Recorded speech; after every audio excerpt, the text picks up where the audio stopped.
Yo, what's up everybody? Mark Price here with DevSlopes.com, and I'm going to give you a quick intro into the Haunted Zombie Rush game. This is the game where you will learn all of the basics of Unity 3D, and it's really just to get you up to speed as fast as possible. Some amazing stuff in there.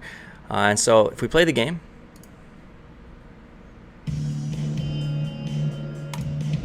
he can jump, kind of like a little Flappy Bird.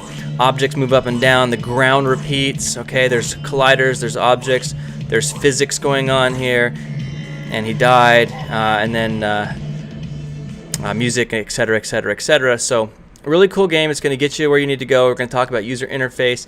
Of course, there is also assets in the game that you'll be importing and working with. You'll learn how to work with textures and how to move things around, and just get really familiar with the camera and environment and how to do scripting and things like that. Super awesome. Don't miss out on this one. You're going to learn a ton. But ready, set,